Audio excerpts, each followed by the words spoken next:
সমুদ্র থেকে উঠে একটা হোটেলে গিয়ে ফ্রেশ হয়ে খাওয়া দাওয়া করে এখন বেরোলাম সাইট সিনের জন্য।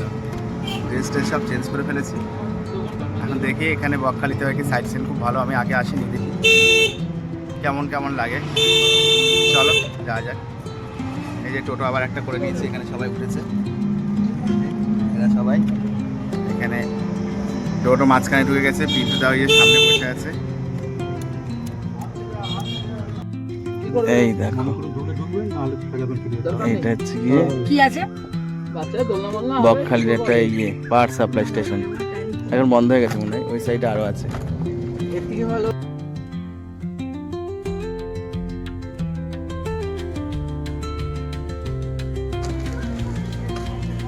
এই যে এই একটা মন্দিরে আসলাম, উপরে ভোলানাথ আছে, খুব সুন্দর।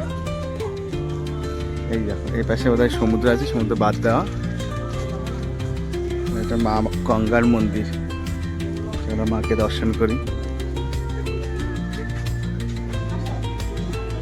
বাহ কি সুন্দর করে সাজানো,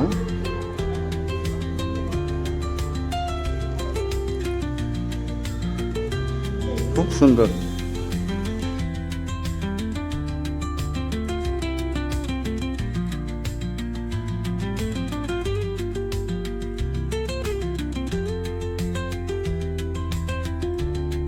হচ্ছে মন্দিরের অপোজিটে একটা র্যাডার টাইপের কিছু একটা বসানো আছে, আমি জানি না কি এটা।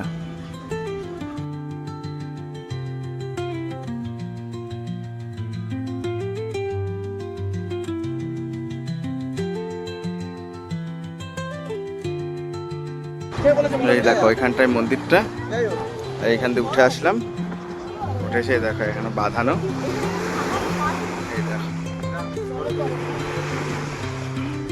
দীঘার থেকে কোনো অংশ কম দেখছি না আমি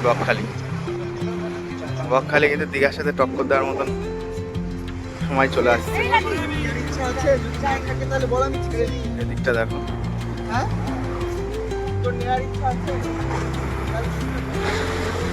এইটা বোধহয় নদীর জায়গাটা, সমুদ্রের ঢেউগুলো ওইখান থেকে সমুদ্র স্টার্ট হচ্ছে। এই যে ঢেউগুলো দেখা যাচ্ছে, এখান থেকে সমুদ্র স্টার্ট হচ্ছে। আর এই জায়গাটা নদী, মানে বকখালি আসলে আপনারা নদীর উগ্রতাও দেখবেন, আবার সমুদ্রও দেখতে পাবেন ওপাশে।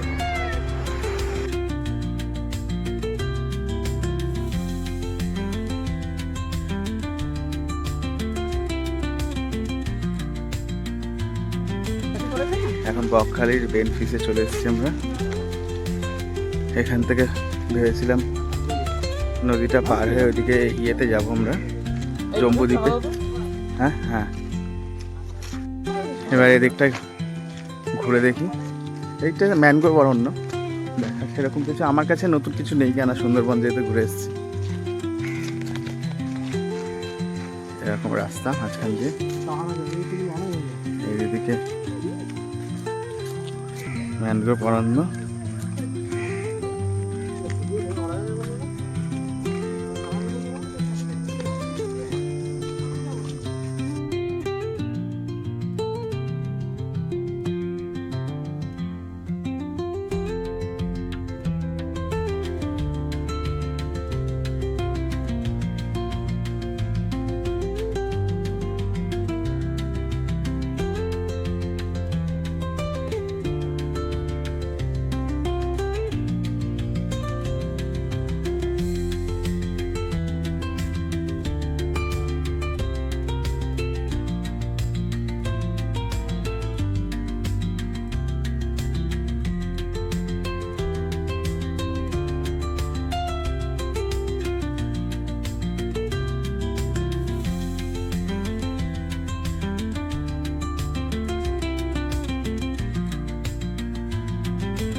এই আমাদের লঞ্চ চলে এসছে, লঞ্চের নাম হচ্ছে ডলফিন।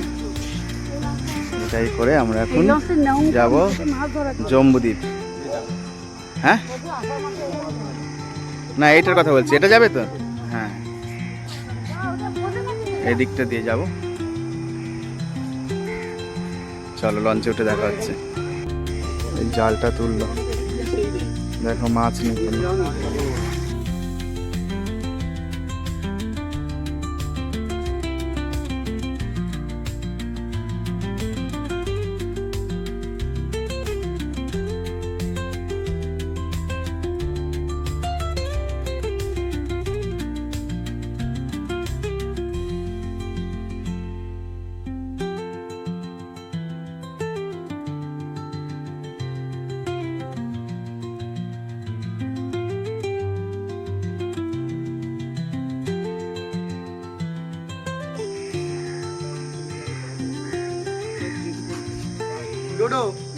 দারুণ একটা জিনিস পেয়েছি, দারুণ একটা জিনিস পেয়েছি।